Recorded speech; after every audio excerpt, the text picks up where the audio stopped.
les contaba, para mí es una alegría muy grande contar hoy y empezar el año precisamente de actividades de Pediatips FUCS con la doctora Carolina Zambrano.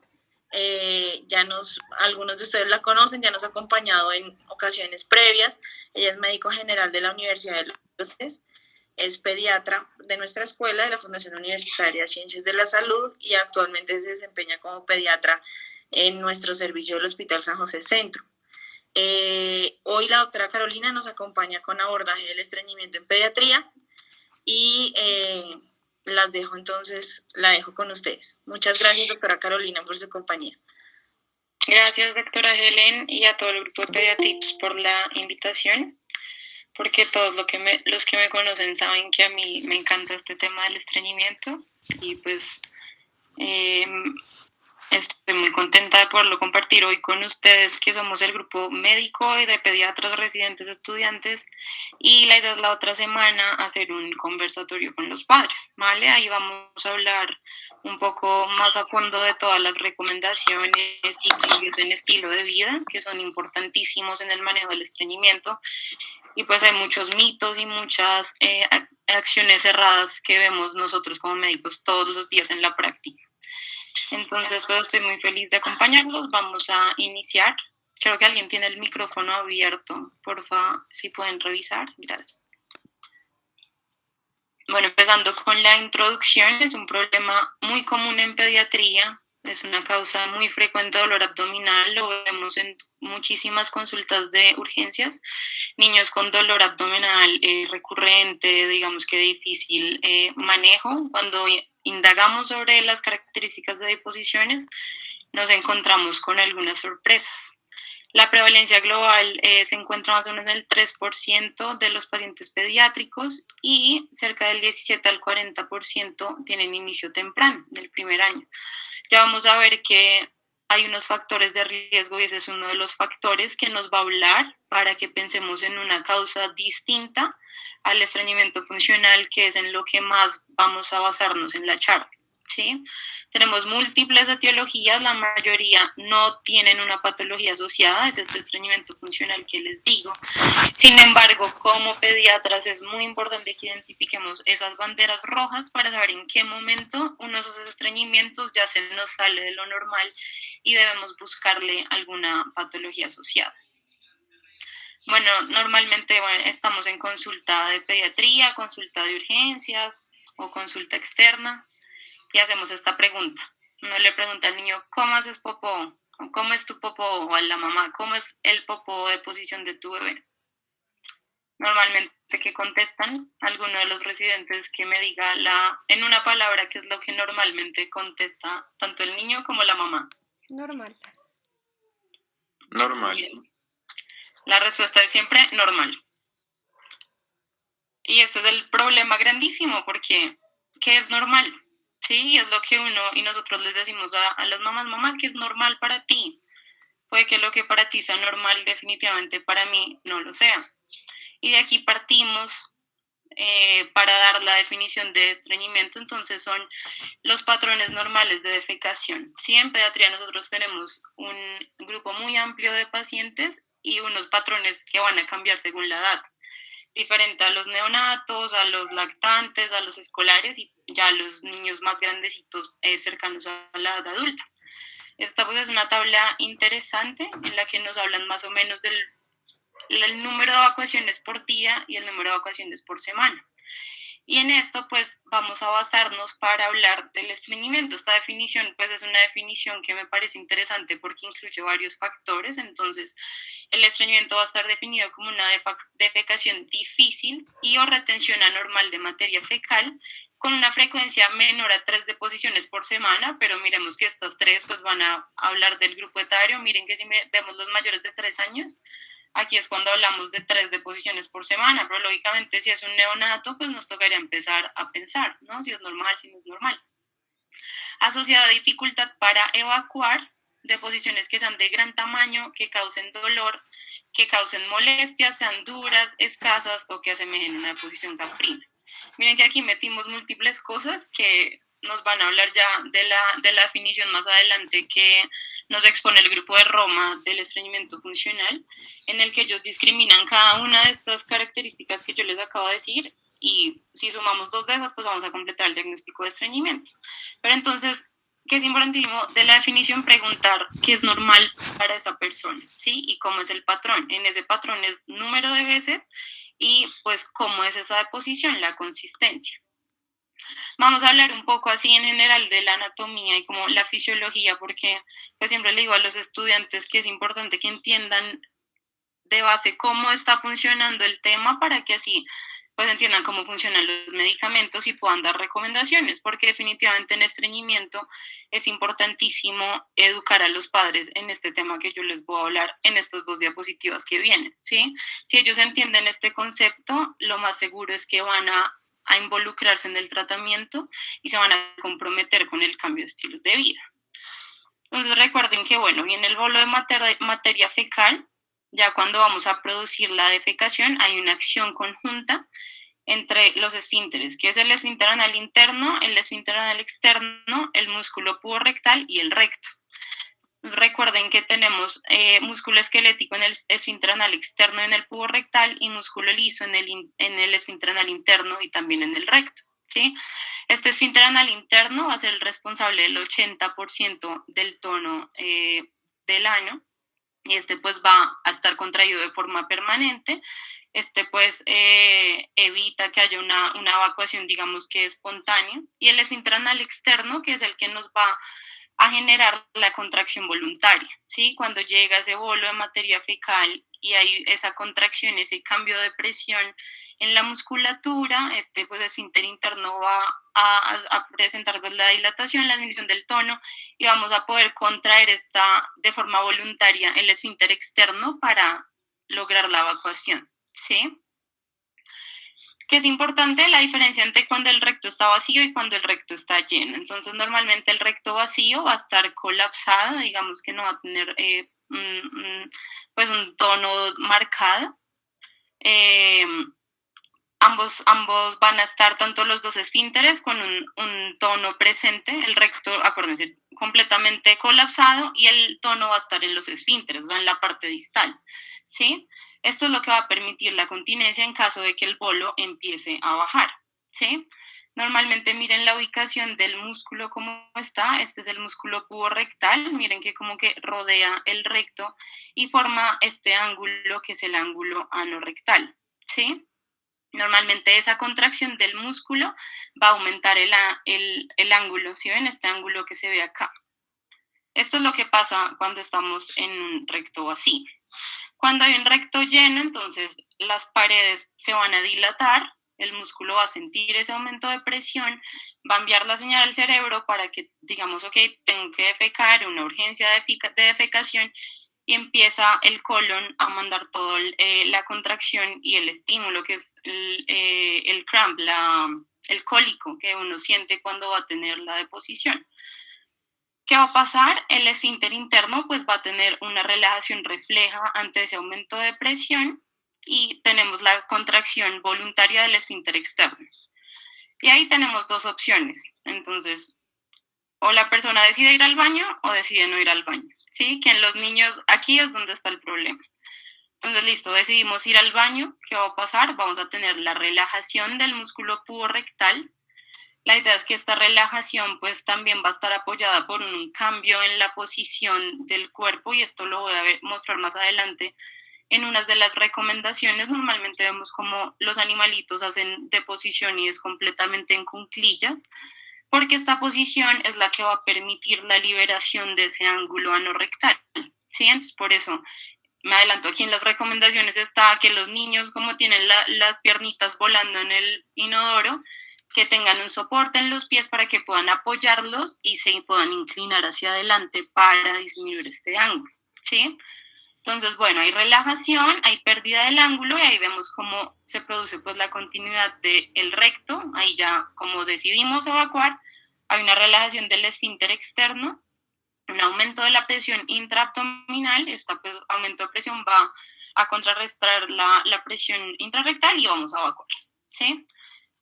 Si decidimos o el niño decide no ir al baño, ¿qué va a pasar? Entonces vamos a aumentar la contracción del esfínter anal externo, impidiendo la salida del bolo fecal. Vamos a aumentar la contracción de músculos glúteos y esto va a forzar a que la deposición regrese hacia el recto, ¿sí? Pues ahí va a desaparecer por completo la sensación de urgencia. Cuando no reconocemos esta urgencia, pues aquí está en pasos. Aquí empieza la deposición a acumularse, luego empieza a ascender, viene más bolo fecal líquido que empieza a acumularse, las paredes empiezan a distender, si ven, estas paredes se van a acomodar a la carga del bolo fecal.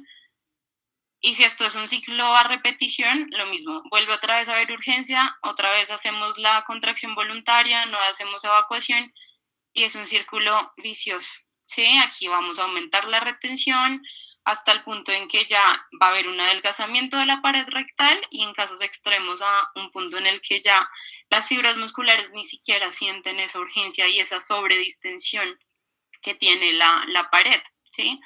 Aquí vemos otras fotos de lo que puede pasar. Miren, a largo plazo el ciclo vicioso en lo que termina. Entonces, este es inicial, listo, no evacuamos, acumulación, ya a futuro cuando hay acumulación ocurre, miren, una pequeña distensión del esfínter, o sea, ya el esfínter no puede permanecer completamente cerrado, el esfínter va a quedar ligeramente abierto, así fuera una contracción voluntaria, pues está tan distendido el recto que el esfínter se abre y produce escapes. Sí, que estos escapes son muy típicos en la presentación clínica de los niños con estreñimiento funcional.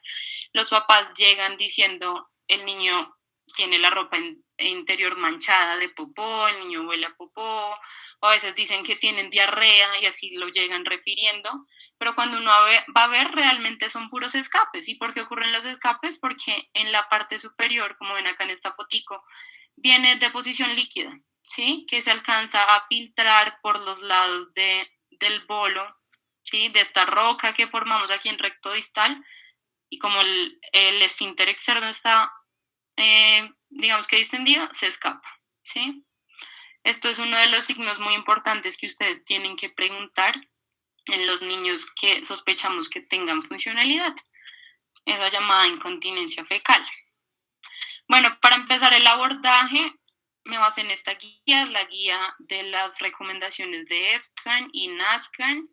Esta guía es del 2014, seguramente van a sacar una actualización porque pues ya han pasado varios años, pero si uno mira las recomendaciones del tratamiento, es lo que seguimos aplicando actualmente, no han cambiado muchas cosas. Bueno, la definición, la guía nos da la definición de Roma 3, el grupo de Roma, para que sepan los que apenas pues, estamos metiéndose en el tema de gastroenterología, el grupo de Roma tiene unos criterios específicos para todas las patologías funcionales, que el año pasado pues ya tuvimos a un doctor que nos habló perfecto de estas enfermedades funcionales en el grupo, esa charla la pueden encontrar. Este grupo de Roma ya ha hecho varias actualizaciones. La definición que sale en la guía, en esta que les acabo de mostrar, es del Roma 3, pero realmente ya vamos en Roma 4 y posiblemente vamos para un Roma 5 prontamente. Entonces, los criterios diagnósticos que define Roma es, debemos incluir al menos 2 de los siguientes durante al menos un mes. Entonces, 2 o menos deposiciones por semana, historia de retención fecal excesiva, historia de defecación dolorosa o deposiciones duras, historia de deposiciones voluminosas, presencia de una gran masa fecal en el recto, y en niños que tienen incontinencia fecal se pueden usar los siguientes, que es al menos un episodio semanal de incontinencia o historia de deposiciones voluminosas que pueden llegar a obstruir el sanitario. Algo importante en los lactantes, y este es uno de los diagnósticos diferenciales y también llega a harto urgencias, está también definido por Roma, ya que es una de las patologías funcionales, es la disquesia infantil. La disquesia es ver a este niño, ¿sí? Entonces son niños lactantes que tienen deposiciones muy dolorosas. Normalmente el niño está así y cuando hace deposición ya se mejora. ¿Esto por qué sucede? Porque no hay una coordinación entre el aumento de la presión intraabdominal y la relajación de los músculos del piso pélvico. Normalmente se resuelve de forma espontánea a los 6 meses de vida más o menos. Y estos son los dos criterios que nos da Roma 4 para el diagnóstico. Es un lactante menor de 9 meses de edad que tiene al menos 10 minutos de esfuerzo y llanto antes de la defecación exitosa o no de heces blandas, sin otros problemas de salud. Entonces, para que recuerden, este es un diagnóstico que hay que tener en cuenta. Es otro de los diferenciales en los pequeñitos de pues, lo que ya hemos escuchado, el cólico del lactante, la alergia a la proteína, entran en estos diferenciales, pero miren que las características de la disquesia son muy marcadas. El niño mejora, apenas hace posición y sigue como si nada, sin ningún otro, digamos que signo de alarma. Otras definiciones que nos da la guía para que recuerden: el estreñimiento intratable es un estreñimiento que no responde al tratamiento óptimo por al menos 3 meses. Y la impactación fecal, que es la acumulación de las heces, como pueden ver acá, con una masa dura al examen físico abdominal, un recto dilatado con gran cantidad de materia fecal y pues excesiva cantidad en colon distal, como pueden ver esta radiografía, que casi todo lo que estoy señalando acá con el cursor es recto. O sea, en este momento ya ese paciente ni siquiera está sintiendo una urgencia para defecar ni nada. Seguramente esto ya, este niño estará en las definiciones de estreñimiento intratable, que la idea es que no lleguemos hasta allá, ¿sí? Por eso es que estamos dando esas charlas, para que como pediatras iniciemos un manejo oportuno antes de que esto pase. Bueno, en el abordaje diagnóstico, que es a lo que vinimos, el diagnóstico del estreñimiento empieza con historia clínica y examen físico. Lo que les dije, en la mayoría de casos son patologías funcionales, es estreñimiento funcional en el que no necesitamos exámenes. Entonces es importantísimo la historia y el examen. En la historia clínica, que vamos a preguntar, la edad de inicio. La edad de inicio, ¿por qué? Porque hay ciertas edades que son bandera roja, ya se las voy a mostrar. Tiempo de paso del primer meconio, importantísimo. Recuerden que lo más normal es tener un primer meconio en las primeras 24 horas, máximo hasta las 48 horas. La edad de entrenamiento al baño también. Acuérdense, y lo hemos visto en la práctica, niños que se entrenan de forma más temprana son más propensos a que a futuro hagan maniobras retentivas. Entonces, preguntar a los padres cómo hicieron ese entrenamiento y a qué edad. La frecuencia y consistencia de deposiciones, como les dije, saber la normalidad de esas deposiciones, y pues tenemos las escalas para evaluar la consistencia, que es la siguiente diapositiva. Presencia de dolor y o sangre con las deposiciones. La sangre, recuerden que en muchos de los casos está asociado a fisuras, y si el niño viene con queja de una deposición con sangre, toca hacerle un examen anal y ver que no tengamos fisuras. La coexistencia con dolor abdominal, digamos, la guía habla que la coexistencia con dolor es algo que se está evaluando, pero lo vemos diariamente. Son pacientes que tienen dolor, y es un dolor muy de características tipo cólico, un dolor intermitente, que está asociado normalmente a esas maniobras retentivas. El dolor se hace en una esquina, se dobla y ya luego le pasa cuando el cólico pues cesó. Presencia de incontinencia fecal, y si esta se presenta en la noche, ya que en la noche pues puede llegar a ser signo de alarma. Si el paciente tiene maniobras de retención, los papás lo dicen. El niño se hace en la esquina del cuarto y se agacha. O uno lo ve que está jugando videojuegos y empieza a moverse. O en el colegio dicen que tal cosa. Ellos llegan contando las maniobras de retención, entonces es importantísimo. La historia de alimentación, la idea es que evaluemos más o menos una dieta a 3 días, no solo hay que comió hoy porque fijo, ese fue el día que no se alimentó normal. Entonces que nos hagan una dieta de 3 días, ver que comen en las 3 comidas y toman onces, ¿vale? Y qué tanta ingesta de agua y de líquidos tienen, de frutas y verduras. Se ha asociado a cambios de apetito, náuseas, vómito, pérdida de peso. Si han usado algo para tratar el estreñimiento, laxantes, medicamentos naturales. Cómo es la historia del neurodesarrollo del niño, toda la historia psicosocial, ya sabemos la gran influencia del aspecto psicosocial en enfermedades funcionales, y el neurodesarrollo importantísimo también para evaluar otras patologías asociadas, y la historia de enfermedades familiares gastrointestinales. Aquí tenemos las escalas, nuestra escala favorita, la escala de Bristol. Aquí podemos ver el popó normal debe ser tipo 4, ¿sí? Y uno a los niños les dice, tu popó debe ser como una salchicha, ¿sí? Se hizo una modificación a la escala de Bristol con una sola palabra para que los niños pues reconozcan cómo es. El 4 es el normal, la salchicha, ¿sí? Y uno los ve que llegan a consulta después como, ay, sí, ¿cómo es tu popó? Sí, como la salchicha.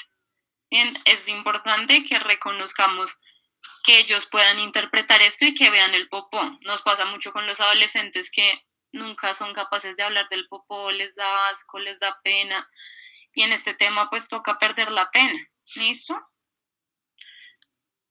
Estreñimiento, entonces hablamos, miren, de posiciones tipo 1, que son las mismas de posiciones caprinas o de conejo, la de posición tipo 2 y la de posición tipo 3, que son como, miren, la 2, como un racimo de uvas, ¿sí? Son de posiciones duras, compactas, pero que son voluminosas, ¿sí? Son como una nube, les explico yo también para que ellos entiendan. La 3 es la salchicha, pero miren que ya tiene como algunas como marcas en la superficie, no es una salchicha lisa. Y ya el tipo 5, 6 y 7 pues se están más asociados a deposiciones tipo, ya sería del otro lado, hacia la diarrea. Que es importante también en la monitorización del tratamiento y en el seguimiento de la dosis, la idea es que el paciente se quede en tipo 4. Ya si nos pasamos a deposiciones tipo 6, 7, pues tampoco es normal. Bueno, para los lactantes tenemos esta escala, la escala de Ámsterdam, que esta no la usamos tanto porque pues lógicamente en los neonatos y lactantes es imposible con la Bristol, pero para que la conozcan es esta, nos habla de la cantidad, la consistencia y el color de las deposiciones. Miren que en color, pues ya sabemos que un color más claro, un color verdoso va a ser un tránsito intestinal pues mucho más aumentado. Ya el color café en un lactante, pues ya nos está hablando que el tránsito está un poco más lento. Al examen físico, los parámetros de crecimiento, si es funcional, es un niño que crece normal, gana peso normal. Examen abdominal, ver cómo está el tono muscular, ver si hay distensión, si palpamos una masa fecal. La inspección perianal debe hacerse, miren que esto es inspección, ya más adelante les voy a hablar del tacto rectal. La inspección sí se debería hacer más en esos pacientes que vienen con quejas de sangrado. Debemos ver la posición anal. ¿Por qué? Porque hay alteraciones anatómicas en la posición anal, anos que son muy anteriores, que producen predisposición a estreñimientos anatómicos. La presencia de heces alrededor del ano y la presencia de residuos nos habla también de escapes, la presencia de pliegues, que son los tags que cuando uno lee en inglés, los tags típicos de las enfermedades inflamatorias, si tenemos eritema o si tenemos fisuras. El examen de región lumbosacra, importantísimo también, ¿por qué? Por los defectos de cierre de tubo neural, los mielomeningoceles y los defectos de cierres asociados a ausencia de nervación de toda la parte de contracción de esfínter externo. Entonces, si tenemos fosas, si tenemos pelos en la región lumbosacra, los lunarcitos con pelos, la desviación glútea, agenesia del sacro o glúteos planos. El tacto rectal, entonces, no está indicado en todos los casos, ya les voy a hablar cuando sí, pero este nos permite ver si hay estenosis anal o hay masa fecal. El examen neuromuscular, en especial de reflejos, el reflejo anal, el reflejo cremastérico, las extremidades inferiores, si tienen un buen tono, si tienen fuerza, si tienen reflejos. El reflejo anal simplemente uno toma un hisopo y uno lo introduce en el ano y uno ve perfectamente cómo la figura se contrae, ¿sí? Se cierra ante el estímulo. Y en el examen, importantísimo, en un niño que tenga mucha aversión al examen anal, que tenga mucho miedo, que le encontremos alguna fisura, no sé, amplia, un hematoma, sospechar el abuso. Bueno, más en niños que eran completamente de posiciones normales y empezaron a hacer estreñimiento, o niños que empezaron a hacer encopresis en las noches, o niños que empezaron con incontinencia, ahí pues debemos sospechar. Las banderas rojas, signos de alarma para sospechar posible patología adyacente asociada, para decir, tengo que hacerle un estudio adicional, yo no me puedo quedar tranquilo con este niño. Entonces, un inicio extremadamente temprano en la vida en menores de un mes. Eso no es normal. ¿Sí? Ya les dije que la mayoría se presentan en el primer año, hay unos que son normales, pero menor a un mes es un signo de alarma. Paso en meconio más de 48 horas. Perfecto. Gracias. Entonces, menores de un mes, pensar en este diagnóstico importantísimo que es la enfermedad de Hirschsprung, y la traemos acá como un signo de alarma, la historia familiar de Hirschsprung. Esta pues podría ser otra charla, pero recordar que es la ganglionosis, son segmentos que no tienen inervación y que van a estar completamente dilatados. El retraso del paso del meconio más de 48 horas es clave. Las deposiciones que se describen como en cinta o deposiciones planas para pensar que haya alguna masa. Sangre en deposiciones en ausencia de fisuras. Por eso les digo, es importantísimo. Si ustedes hacen un examen y encuentran una fisura, ya ahí está la explicación. Era una deposición tan grande que hizo una fisura renal y el niño sangró. No tenemos por qué seguir haciendo otros estudios. Si no tenemos fisura, ahí sí nos preocupamos, signo de alarma. Un niño que no crece, una falla del crecimiento, pacientes con fiebre, vómito bilioso, que tengan anormalidades de la glándula tiroides, que es el espalpeo bocio, que tengamos distensión severa abdominal, fístulas perianales, una posición anormal del ano, lo que les dije el ano anterior, la ausencia de reflejo analo-cremastérico, la disminución de la fuerza, tono o reflejos de miembros inferiores, la presencia de fositas o de pelos en la parte sacra, la ausencia de sacro, la desviación glútea, el miedo excesivo a la inspección y las cicatrices anales. Estos son signos de alarma para, ok, me voy a preocupar, voy a hacer estudios adicionales. De resto, si no tenemos estos factores, nos podemos quedar tranquilos.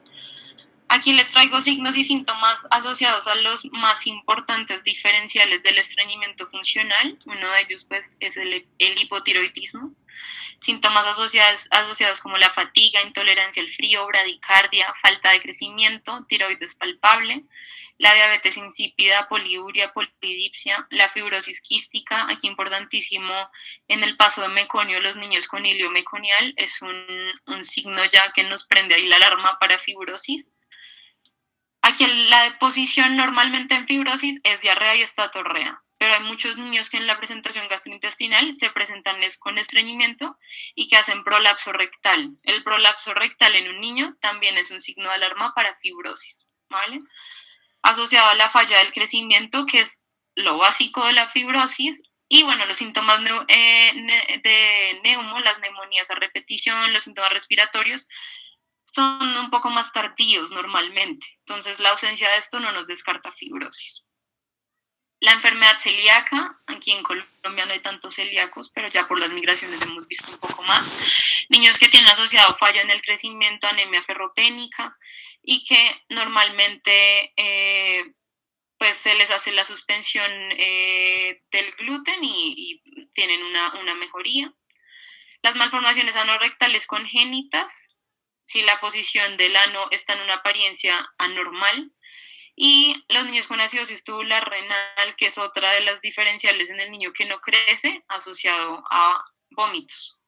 Estos serían los más importantes, pero los invito en la guía. Esta es la tabla, es una tabla buenísima donde les separan tanto en lactantes como en niños escolares y adolescentes los factores y los puntos muy importantes de la historia del examen asociados a patologías típicas, entonces les invito a que la revisen.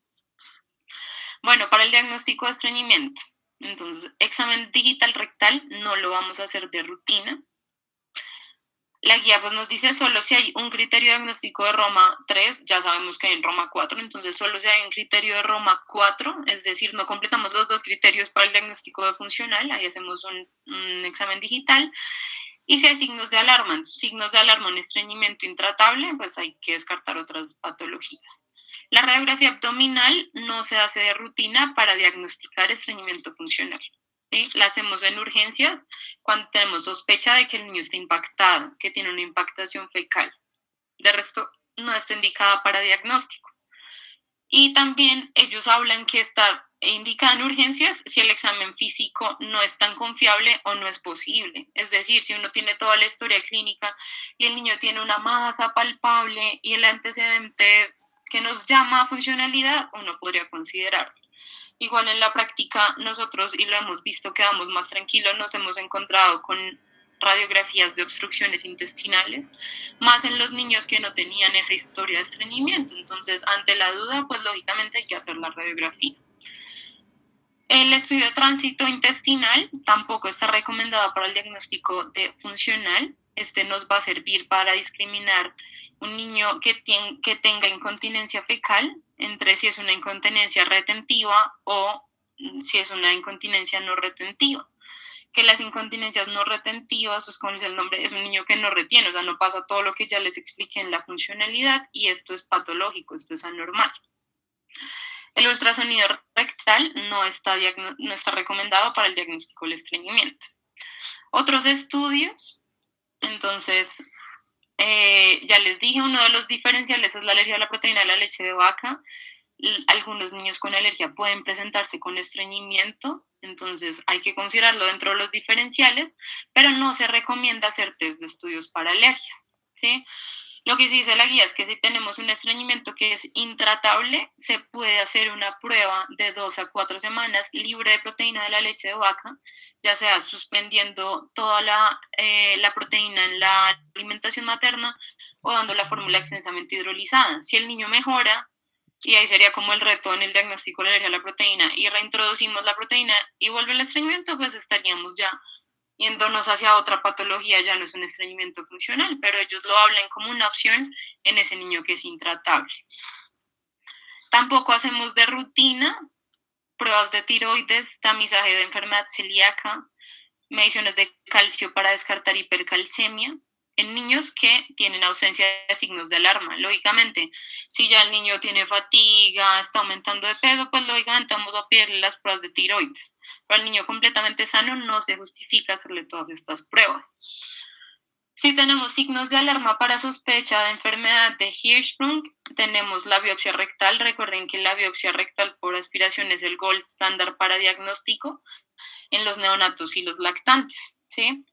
Y tenemos otra opción que es la manometría no rectal para los niños que son escolares. Ya les voy a hablar en la siguiente diapositiva. Normalmente tampoco se recomienda el enema de bario como diagnóstico inicial de estreñimiento. El enema de bario lo vemos que lo usan mucho en esos niños que tienen los megacolon o colon muy distendidos, pero en el diagnóstico inicial pues no tenemos por qué mandarlo. La manometría rectal, entonces si tenemos un niño escolar que tiene síntomas sugestivos de Hirschsprung, entonces que definitivamente hay una ampolla rectal que está vacía, un niño que no responde a la terapia estándar, un estreñimiento que es de inicio muy temprano, uno debe sospecharlo.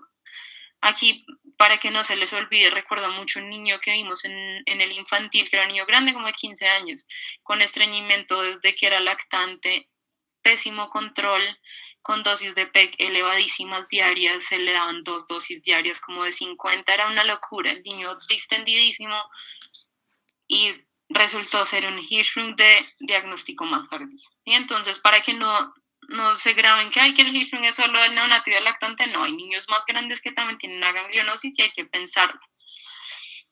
Que nos sirve en la manometría para pues descartarlo, entonces este RER, que es el reflejo inhibitorio rectoanal, si tenemos la presencia de ese reflejo, se excluye el diagnóstico, ¿vale?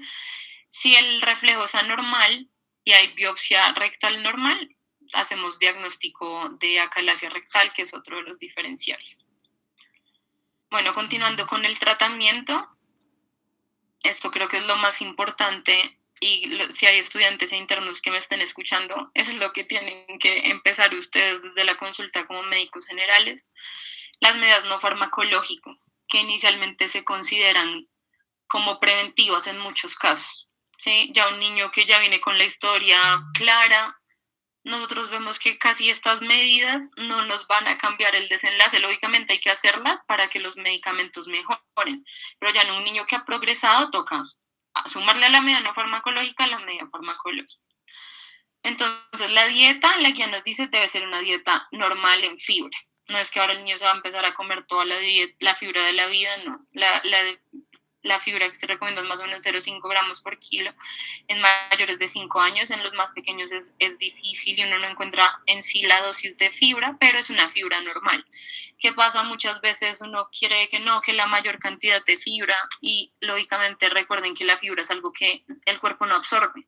Entonces las bacterias intestinales van a estar en una constante producción de gas y esto va a generar más distensión y más dificultad. Entonces ya se sabe que el exceso de fibra tampoco funciona.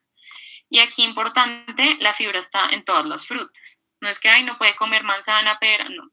Guayaba, todas las frutas tienen fibra y por lo general que tengan pepas, y las que se pueda que tengan la cáscara, que se coman las cáscaras.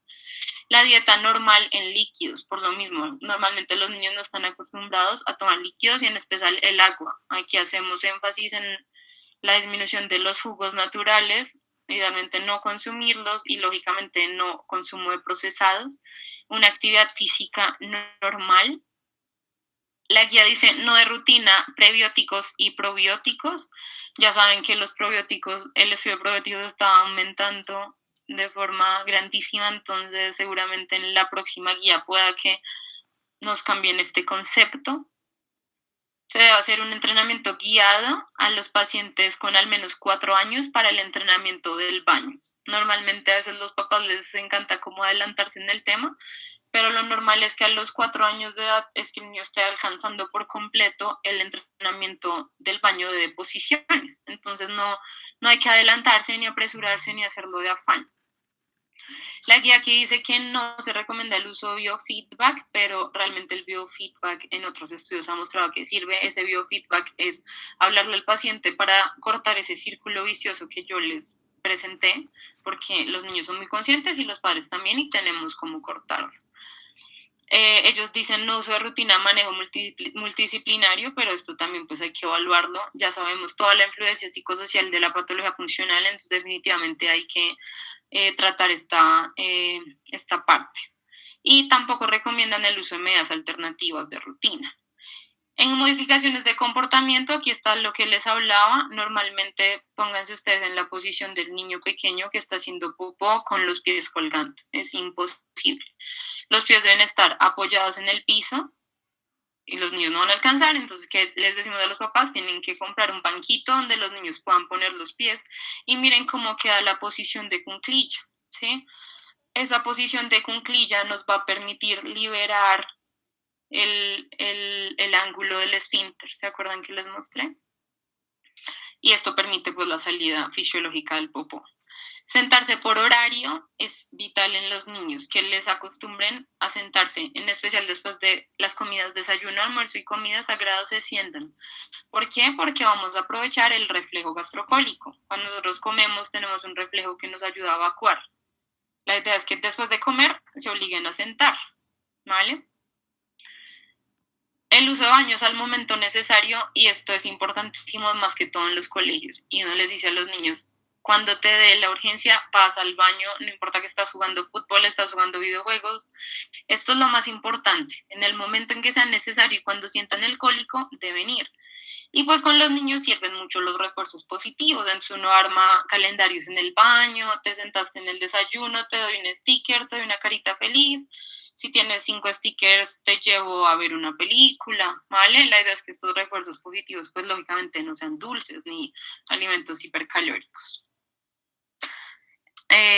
Bueno, algo importantísimo es otros cambios en la dieta, que eso lo vamos a hablar más en la de los padres, por eso no me enfoco mucho, pero en eso es importante disminuir todo lo que venga en polvo, ¿sí? Entonces la avena en polvo, el Nesquik, el Milo, todo lo que sea polvo, las gelatinas, normalmente uno le echa agua para pues diluirlo. El colon, ¿qué hace? La función principal del colon es absorber agua. Entonces el colon va a absorber toda esa agua y va a reconstituir el polvo, ¿vale?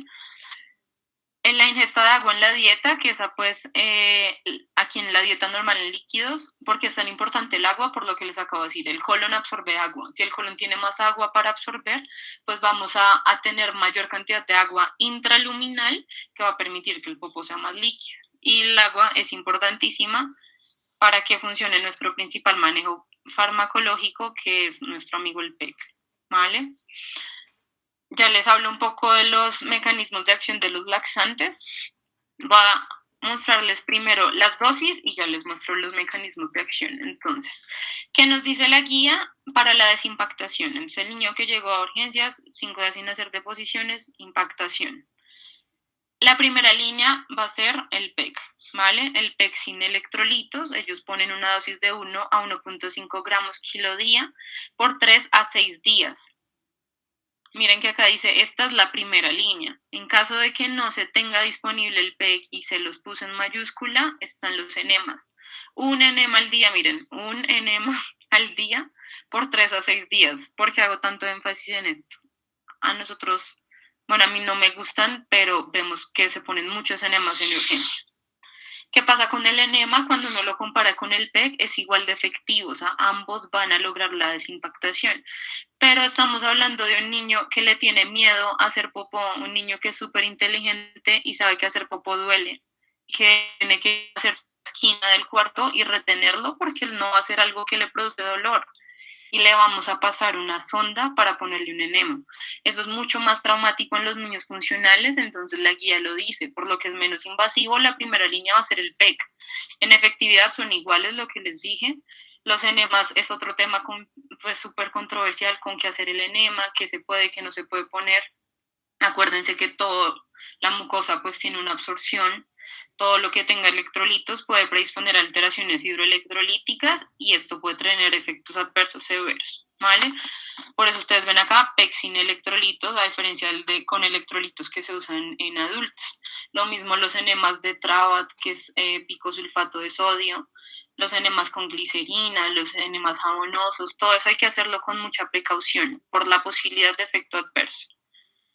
Y bueno, desimpactamos al niño y siempre hay que dejarle un mantenimiento. Eso es como lo que normalmente uno hace. En esos niños que llegan con una roca, que les digo yo, una roca de posición, todo lo que ustedes le pongan de mantenimiento no va a servir. Primero toca desimpactarlo y después continuamos el mantenimiento.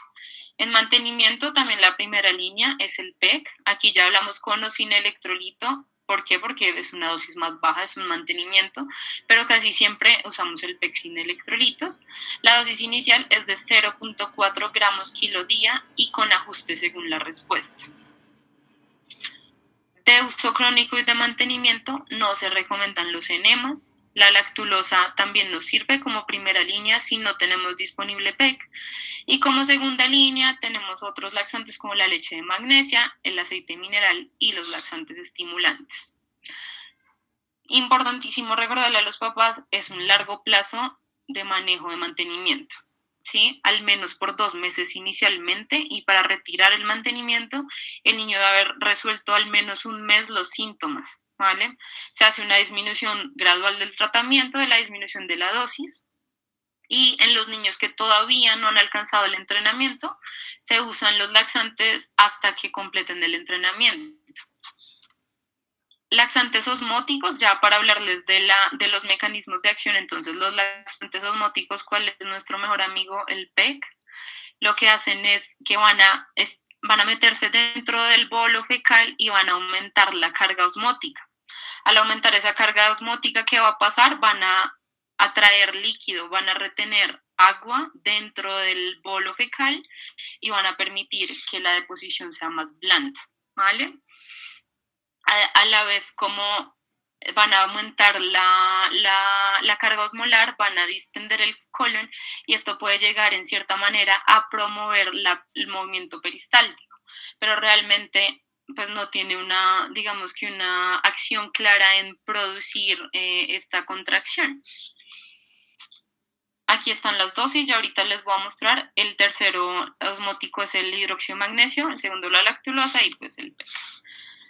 Hablando del PEC, porque lo usamos todos los días, el PEC es un medicamento que es biológicamente inerte, no tiene ninguna carga eléctrica, no va a generar alteraciones en movimiento de solutos o de electrolitos. Es un medicamento que va a entrar a la deposición y se va a eliminar por completo, ¿vale? En lo que uno lee no se absorbe el PEC, Realmente ya están haciendo estudios de que se absorbe una cantidad muy mínima, pero realmente esa cantidad no está asociada a grandes efectos adversos. Su efecto es más o menos en 24 a 48 horas. Y lo que va a hacer es que va a formar puentes de hidrógeno con las moléculas de agua, ¿sí? Objetivo, aumentar el contenido de agua en esa deposición. Los laxantes estimulantes, que es la segunda línea, aquí tenemos el bisacodilo y el picosulfato de sodio, que es también pues ese bisacodilo en los más pequeñitos. Ellos sí van a hacer una irritación en la mucosa para generar el estímulo. Van a estimular directamente el plexo mientérico para producir toda esta actividad peristáltica, ¿vale? Esto es lo que les dije, son segunda línea en el paciente en que la primera línea usada de forma adecuada no nos funcionó bien. Estos son los otros, el SENA o los senoides, que también se consiguen con más dificultad, pero se consiguen, son también estimulantes. Y los ablandadores de las heces lo que van a hacer es van a disminuir la tensión de las heces y van a lubricar para permitir que el bolo pase mucho más fácil, ¿sí? También van a permitir que se integre de forma más fácil el agua. Estos, pues acá tenemos el aceite mineral y el glucosato, que también no es tan común. Esta es la tablita para que le tomen foto, la tabla de la guía donde nos hablan de las dosis. ¿Qué quiero resaltar acá? Miren la dosis de mantenimiento del PEC, 0,2 a 0,8 gramos por kilo. Aquí no vemos una dosis máxima y pues a todos nos enseñaron la dosis máxima de 17 gramos, que realmente es algo que hay que evaluar. Si uno usa una dosis más alta de 17, ya te está hablando de estoy usando una dosis alta para el paciente, pero no es que no la puedan usar, ¿sí? Tenemos niños de 40 kilos, de 60 kilos con 17, que esa dosis pues, no les hace mucho. La idea es que uno va titulando la dosis de PEC pegados a la escala de Bristol. Si tú le diste 17 gramos al niño y el niño se fue a un Bristol 7, pues lógicamente estamos pasados de la dosis y nos vamos a regresar, ¿sí? Aquí están todo el resto de las dosis, esto pues lo pueden consultar. Ya para terminar, estos dos algoritmos que están en la guía son súper didácticos y me gusta porque al final se ve el momento en que ya a nosotros como pediatras se nos salió de las manos y nos toca mandarlo al gastroenterólogo. Bueno, este es el niño de 6 meses que llega con síntomas de constipación. ¿Tenemos signo de alarma? Sí, aquí. Ya miren, referir a consulta de especialista. Aquí en estos especialistas entramos nosotros los pediatras, ¿vale? Que es importante en los lactantes, la lactancia exclusiva. Recuerden que la lactancia exclusiva en ocasiones puede absorberse por completo y no dejar residuo, más en los neonatos. Hay neonatos que pasan 4 o 5 días sin hacer ninguna deposición y al 6º día hacen una deposición completamente normal. Eso es esperado, entonces por eso aquí, exclusivamente lactancia materna exclusiva, sí, probablemente normal. Evaluar la deposición en 2 a 4 semanas. Si no tiene lactancia exclusiva, aquí pasamos a un estreñimiento funcional. Hacemos el tratamiento, verificamos la dieta y el consumo de líquidos. Tratamiento efectivo, sí o no. Entonces, aquí en la parte de arriba vamos para el no funcionó el tratamiento, que fueron las modificaciones dietarias, vamos a pasar con medicación. Aquí miren que ellos ponen ocasionales el supositorio, pero cuando uno lee la recomendación, no es tan recomendado el supositorio, pero se usa de rescate, diferente al enema, ¿no? Listo, iniciamos el manejo oral, tratamiento efectivo, sí, continuamos la terapia de mantenimiento, y luego vamos a ir a ida. Si con el tratamiento no es efectivo, ¿qué es lo primero? Otra vez, reevaluar al paciente, preguntar la adherencia. La adherencia al PEC es algo que es muy difícil porque el papá ve que hace normal, entonces ya mi hijo hizo normal y le quita el medicamento. Y ese es uno de los principales problemas. La idea es que estamos reeducando a ese niño y reeducando a su cerebro para que él conciba que hacer popó es algo bueno y que hacer popó es algo que no debe ser doloroso. Si el papá lo retira, perdimos todo el proceso. Y por eso es nuestra labor hacer énfasis en que hay que tener una adherencia en la dosis que es para hacer la deposición tipo 4, tipo salchicha. Bueno, más adelante, listo, sirvió el mantenimiento, vamos a evaluar si hay recaídas o si no hay recaídas, ¿sí? Si hay recaída, ya nos toca referir, ¿sí? Y ahí ya, miren que ya pasamos a considerar otras posibles causas. Si el tratamiento fue suficiente o no fue suficiente, mejoramos el tratamiento. ¿Qué podemos hacer acá? Meter uno de segunda línea, ¿sí? Signos de alarma, definitivamente nos vamos para el estudio de diferenciales. Y aquí consideramos esta parte que era la suspensión de la proteína de la leche en el lactante, que consideremos después de que el estreñimiento se volvió intratable, considerar una alergia a la proteína. Bueno, ya pasando con el mayor igual a 6 meses, este se ve enredadísimo, pero no es tan enredada. Vamos a hacerlo con calma. Esta es la parte que, digamos, que nos corresponde a nosotros como médicos generales pediatras, bueno, porque ya la siguiente ya sería la remisión al gastroenterólogo. Lo mismo, estreñimiento con signos de alarma, ¿sí? Especialista, evaluar posibles diferenciales. Si no, un estreñimiento funcional. ¿Está impactado el niño o no está impactado? Si está impactado, perfecto, vamos a desimpactarlo con oral o rectal si no hay disponible, como ya hablamos. Si no es efectivo, miren que aquí está la remisión a gastroenterología. La idea es que uno hospitaliza al niño hasta que logre la desimpactación. Y si no lo logramos, hay que remitirlo. Si fue efectivo la desimpactación, nos vamos para el mantenimiento. La educación, la dieta, el entrenamiento, el biofeedback, los medicamentos orales y reevaluamos en 2 semanas. ¿Fue efectivo en las 2 semanas? Sí, continuamos el mantenimiento y más tarde vemos si hay recaída. Si hay recaída, miren que aquí está el paso final, remitir al gastroenterólogo. Si todo este manejo no fue efectivo, lo mismo, reevaluar adherencia, cambiamos la dosis, aumentamos la dosis, cambiamos de medicamento, nos pasamos a una segunda línea, consideramos una valoración por salud mental, por la asociación a funcionalidad, o consideramos que el niño estaba impactado y no lo tratamos, entonces pues vamos a pasar al tratamiento efectivo con la guía que encontremos y finalmente al mantenimiento. Si no es efectivo el tratamiento, miren que aquí está ya la parte que le corresponde al gastroenterólogo. Aquí que quiero que se lleven que todo esto es responsabilidad nuestra. No podemos esperar a que el niño llegue al gastroenterólogo para que le inicien un PEC. Aquí está todo lo que normalmente haría el gastroenterólogo, en esto no me voy a detener. Miren que aquí ya están todos los estudios a fondo para descartar otros diferenciales. Porque es importantísimo esto por el pronóstico, ¿vale? Y quiero que vean esta última, me adelanto, el retardo en el tratamiento médico por más de 3 meses de inicio está asociado a una mayor duración de los síntomas. Normalmente el pronóstico es muy bueno, el 50% de los pacientes van a tener recuperación en esos pacientes que fueron remitidos a gastroenterología. Se logra el retiro de laxantes más o menos después de 6 a 12 meses. Son tratamientos prolongados, ya les dije, hay que ser enfáticos con los papás. Normalmente, bueno, el 50% se recuperan, el 10% se quedan controlados con laxante y el 40% quedan sintomáticos a pesar de ese laxante, ¿vale? Normalmente la recuperación va del 50% a los 5 años y el 80% a los 10 años, cuando ya el niño ha superado ese miedo a hacer deposición. Miren que el pronóstico realmente es bueno, pero si hacemos un abordaje y un manejo adecuado. Ya para llevar a casa, establecer ese normal de las deposiciones con los papás, incentivar al paciente y al papá a mirar las deposiciones.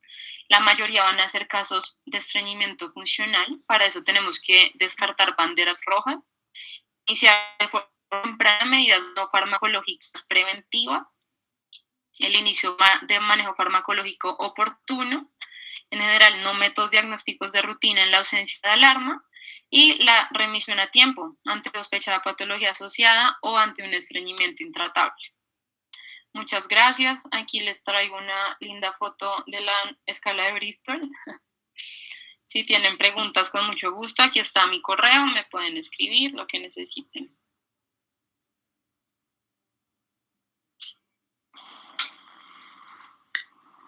Muchas gracias, doctora Carolina. Vale. Estamos atentos, si hay preguntas, las pueden hacer por el chat o si quieren intervenir. Si quieres, Manuel, puedes intervenir directamente.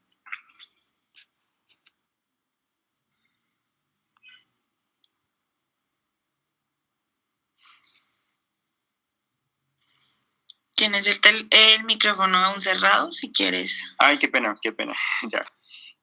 No, Caro, felicitarte por la exposición. La verdad es un tema que nos llega todos los días, no solamente la consulta, sino que muchos papitos nos manifiestan las dudas con respecto a las deposiciones de sus hijos y es bueno tener claro los conceptos. Adicionalmente, pues agradecerle a la doctora Helen y a todo el grupo porque pues la verdad el esfuerzo en cada una de estas reuniones es importante y se ve reflejado. Caro, tengo 3 duditas. Bueno, como para tener claro, entonces nos llega el paciente a urgencias, entonces vemos por una parte pues la necesidad o pues como la inconformidad que ponen los padres con respecto a que lleva al niño, pongamos 6 días de ausencia de posiciones, eventualmente pues hacemos todos los exámenes con respecto a la radiografía, el examen físico y tenemos una impactación fecal. Listo. Entonces, tenemos 2 opciones.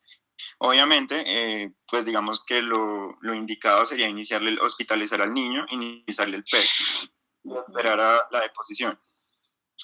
¿Sí? Sí. Pero entonces, ¿qué momento tú considerarías ya el enema? O si esperamos unas 24 horas y luego sí le hacemos el enema, o qué tan de acuerdo estás con el enema de entrada. Sí. Manu, pues aquí, importantísimo primero en ese niño evaluar que sí sea un estreñimiento funcional. O sea, que el niño traiga la historia clínica, que traiga los problemas psicosociales, que tenga la historia de maniobras retentivas, porque eso te va a enfocar a la toma o no toma de exámenes. Primero eso me parece importante, ¿vale? 2, a mí no me gustan los enemas por lo que te decía, o sea, si realmente es un estreñimiento funcional, es traumatizar más al niño. Nosotros, yo sé que los hacemos y son igualmente efectivos. O sea, entre PEC y enema van a funcionar exactamente igual. Entonces, ¿para qué vamos a exponer al niño a un enema? La idea es que, mira que la guía te dice hasta 6 días te puedes ir a la desimpactación.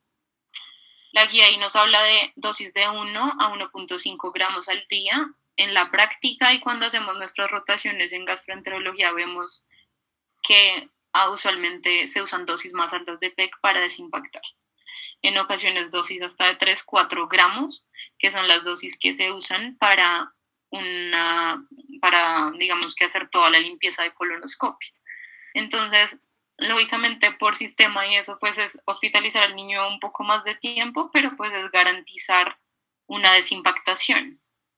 Según esta guía, Manu, y la preferencia, no deberíamos hacerlo, ¿vale? Es una opción, definitivamente no vimos respuesta, pues podemos intentar el enema, tampoco está mal, ¿vale? Eso sí, tener mucho cuidado con la dosis del enema. Recuerden que usamos nosotros en el centro infantil enemas de solución salina 10 por kilo, no más de eso, ¿vale? Pasarse ya, miren que ahí en la guía dice un enema por día. Nosotros vemos enemas que se ponen por horario, enemas abonosos, enemas con glicerina. Esto puede traer otros problemas, entonces tener mucha precaución, ¿vale? Y lógicamente si se va a hacer el enema, que se haga controlado. No es que hice el enema y se fue el niño, no. Y se hizo el enema y vemos que siga bien, ¿vale? Listo, Caro, no, me parece muy interesante lo de las dosis. Si bien es un poco menor incluso la dosis de mantenimiento hasta 0.8, que nosotros manejamos 1 gramo por kilo la dosis de mantenimiento. Claro, sino que si piensas en un niño que pesa 40 kilos. Sí, claro, es que esa es la duda. Exacto, esa es la duda. Uno dice, pues madre, y este niño que es más grande, 1 gramo por kilo es harto, pero entonces ya vemos que podemos comenzar de 0.5 sin ningún problema. Esto, Caro, otra pregunta. ¿Hay alguna edad o alguna recomendación con respecto al inicio del PEC o la lactulosa? O sea, digamos, menores de tanto lactulosa, tanto, ¿sí? Pues mira, aquí está, en esta tabla, ellos son enfáticos en la dosis de la lactulosa, ponen la edad. Espérate, la pongo otra vez. Ay, carajo. Ah, no, mira, en lactulosa no ponen edad. Para el resto sí las ponen leche de magnesia y las laxantes estimulantes. La edad entonces de lactulosa y PEC. La edad del PEC es algo que es debatido, o sea, a uno le enseñan en los mayores de 6 meses se puede usar, pero realmente hay estudios en los que se usan menores de 6 meses, ¿vale?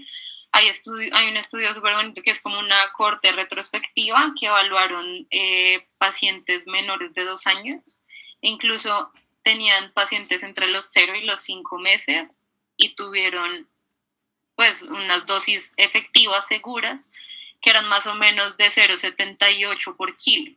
Lógicamente uno los usa con precaución y los vamos a usar a dosis bajas, ¿vale? No nos vamos a ir a la dosis de mantenimiento de 0,8, no. Tú lo puedes iniciar a una dosis de 0,2, pero que te digan específicamente en el menor de 6 meses no se puede usar, eso uno no lo encuentra. Tampoco hay, digamos que alertas claras de la FDA que diga que no se puedan usar, tampoco. Algo que digamos que me llamó la atención es que en un momento ese PEG en Estados Unidos se llama Miralax, es súper famoso con ese nombre. Como que se creó un boom de efectos adversos asociados al Miralax, efectos neuropsicológicos. Entonces fue como la locura en las redes y en los noticieros y no sé qué, y todo el mundo empezó a hablar de eso. Y muy chistoso porque encontré un estudio en el que evaluaron precisamente eso, que justo en el momento en que hubo todo ese boom en Internet, se aumentaron todos los reportes de efectos adversos y que estuvo más asociado a esa, digamos, que histeria colectiva del efecto adverso. ¿Por qué? Porque recuerden que la absorción es mínima del PEG, entonces si no hay absorción, ¿cómo por qué va a estar asociado a efectos neuropsicológicos? El PEG sí puede dar náuseas, puede dar algo dolor abdominal, porque pues lógicamente va a distender el colon, va a producir con esa distensión el aumento del peristaltismo, puede generar náuseas, pero esos efectos pues hay que digamos que manejarlos con mucha precaución. Ambos se pueden usar, lo mismo la lactulosa, a veces lo que algunos nos enseñan es que usemos lactulosa en el menor de 1 año, pero realmente ambos, mira que ambos están en primera línea PEC, segunda línea lactulosa, si no hay PEC. Perfecto, Caro, sí, sino que no tenía la duda era con la lactulosa que no aparecía. Y listo, entonces digamos que nos llega un paciente que hace parte de ese 50% que va a responder adecuadamente al tratamiento. Sabemos que va a ser un tratamiento aproximadamente por 6 meses. Uh-huh. Le vamos a brindar tratamiento farmacológico y no farmacológico y lo vamos a ver en la consulta externa por pediatría o por medicina en general a ver cómo va.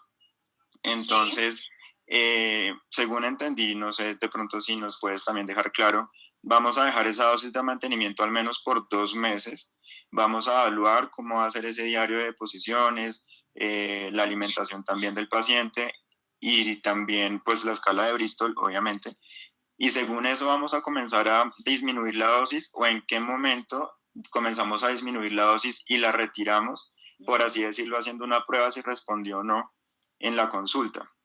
Claro. Mano, entonces la idea es que el niño permanezca asintomático al menos 1 mes. Me refiero a asintomático, es que es un estreñimiento controlado, ¿vale? Aquí hablamos de control, normalmente nosotros les decimos a los papás lo normal es que hagas todos los días. Hay niños que pueden hacer interdiario, válido, cada 2 días, pero desde que este popó sea un popó Bristol 4, salchicha, no me sirve que haga cada 2 días y haga un Bristol 2, eso no es control, ¿sí? Entonces, lleva 1 mes controlado, ahí puedes iniciar el descenso de la dosis, ¿vale? Y lógicamente con este descenso vas a ir verificando que el niño no vuelva a recaer. Si hizo una recaída, pues ya te diste cuenta que no lo puedes quitar, ¿vale? Ahí en la guía dice mínimo 2 meses de manejo, o sea, esa es la clave, no la semana que le da el papá, son 2 meses más 1 mes sin síntomas y ahí iniciar el descenso. Si estás en descenso y no respondió, pues nada, es una recaída y te toca volverte a la dosis y nada, nos vamos a 6 meses, nos vamos a 12 meses, ¿sí? Ahí es muy importante lo que dice el diario de las deposiciones y es un recurso importantísimo que tenemos con los papás, que ellos hagan. Hizo a tal hora, hizo visto el tal, o hizo de tal característica, tuvo dolor, no tuvo dolor, tuvo sangre, no tuvo sangre, tuvo escape. Dos, acuérdense que, y esto es algo que les explicamos a los papás todo el tiempo, estamos entrenando al cerebro del bebé para que asuma que no le duele hacer popó, ¿sí? Y por eso son tratamientos tan prolongados, mientras que él entiende eso y se vuelve a programar a que si tengo una urgencia de defecación, tengo que ir al baño. Entonces, es eso, son manejos prolongados, es función de nosotros calmar a los papás y decirles, mira, esto no se absorbe, es un medicamento seguro, darlo con bastante agua, ¿vale? Porque a veces toman PEG y no toman una gota de líquido al día, entonces la misma nos dio, porque el PEG no tiene el líquido para compensar la carga osmótica, entonces no hicimos nada. ¿Listo, Manu? Carito, muchas gracias, de verdad creo que el mensaje quedó clarísimo. Muchas gracias. Qué pena con tantas preguntas. No, me encanta que hayan preguntas. ¿Alguna otra pregunta por ahí en el chat? En el chat creo que no hay preguntas, acabo de revisar, pero no sé si alguien tiene alguna otra inquietud y lo podemos hacer directamente. Yo tengo una duda, o sea que por ejemplo, como decía Manu, por ejemplo, llega un paciente de urgencias, lo desimpactamos, le damos salida, lo ideal sería hacerle como seguimiento en consulta externa de 1 a 2 meses. Sí, siempre, acuérdense que siempre hay que hacer seguimiento, más en esos niños que vienen por urgencias. Aquí importante, o sea, hay otros diferenciales también, y aquí nos enfocamos al estreñimiento funcional, pero ahora que no todo se nos vuelva funcionalidad, ¿no? Porque nos llegan niños y hemos tenido y tuvimos en San José varios estos días, niños con hilos virales, niños obstruidos, ¿vale? Entonces el seguimiento es importantísimo, lo que tú dijiste, o sea, son niños que se van a pegar al pediatra inicialmente. Y lo mismo, el niño con estreñimiento es un niño que va a estar pegado inicialmente al pediatra y como vieron esto es manejo de pediatría. Ya un estreñimiento intratable, un estreñimiento en segunda línea, la dosis de 17 gramos de PEG, digamos que la hicieron como para decir, ven, si estás usando más de 17 es una dosis muy alta, alármate y haz algo más. Esos niños que usamos dosis más altas, pues también podríamos considerar, pero de entrada es manejo en consulta de pediatría. ¿Y uno en qué tanto tiempo puede considerar, por ejemplo, la introducción de una segunda línea? De segunda línea, las reevaluaciones normalmente en 2 a 3 meses para que veas la evolución. Mira que el manejo mínimo que nos decían es de 2 meses con ese medicamento, ¿vale?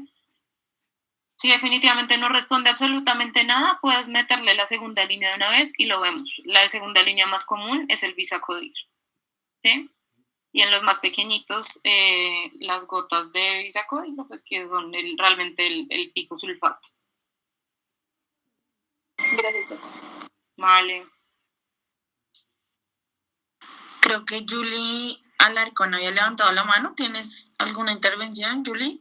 Iba a preguntar, pero creo que Carito ya me respondió la pregunta con respecto en qué momento considerábamos, ya que teniendo en cuenta que era consulta de pediatría prácticamente, en qué momento considerábamos ya pasar interconsulta o valoración por gastropediatría.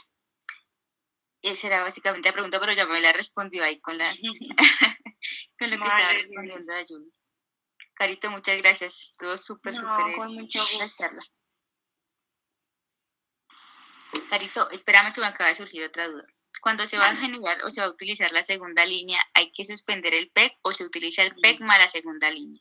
Se usan ambos, Julie. Muy buena pregunta. Okay. Sí, usas ambos porque son mecanismos de acción distintos. O sea, la idea es que tú estás acoplando los dos mecanismos de acción para que tengas un mejor efecto. Entonces, el efecto osmótico intraluminal y el laxante inductor de contracción en el plexo mientérico. O sea, volvemos el popó más blandito y forzamos al intestino a que saque ese popó blandito. Okay. Eso es importantísimo. Dejas ambos. Listo, Carito, gracias. Vale.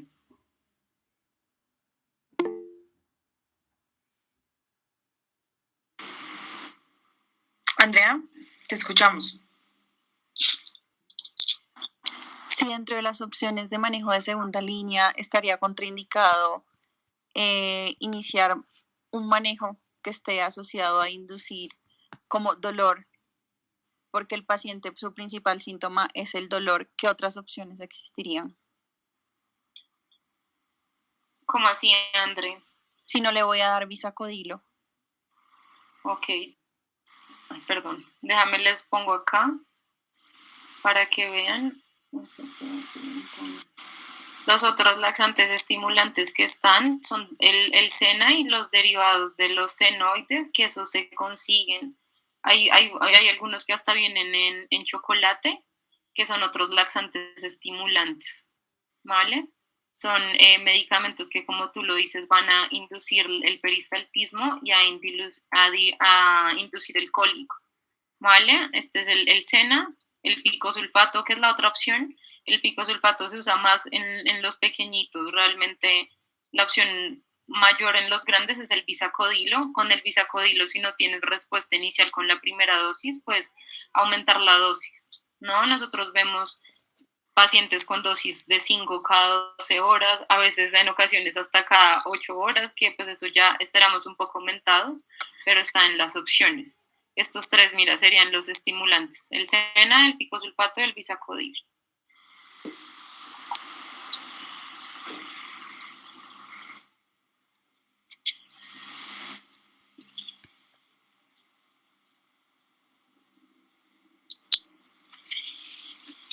Creo que ya, ¿cierto? Ya no hay más preguntas. No sé si alguien tiene alguna otra observación, pero creo que no habría más. Carito, muchísimas gracias por tu acompañamiento, especialmente en este módulo de gastro. Obviamente pues no nos despedimos aún. Como les decía la doctora Carolina, tenemos aún proyectado para la próxima semana un conversatorio donde esperamos que obviamente nos acompañen también con otras preguntas o con otras inquietudes. Este conversatorio estará dirigido a padres, a personas, digamos, de la población o cuidadores, padres o cuidadores que tengan inquietudes acerca de este tema. Cuando hicimos el conversatorio sobre alimentación, sobre el niño que no come, vimos que había muchas preguntas en torno a estreñimiento. Entonces, por esa razón decidimos hacer este conversatorio con la doctora Carolina, y pues para mí va a ser un gusto muy grande no solamente estar con Carolina, sino estar con algunos residentes ese día en el conversatorio, en el live. Entonces los esperamos, contamos de entrada con su presencia ese día. Les agradecemos el apoyo al grupo, al apoyo a Pediatips Fuchs, y pues seguimos contando con su presencia en todas estas actividades.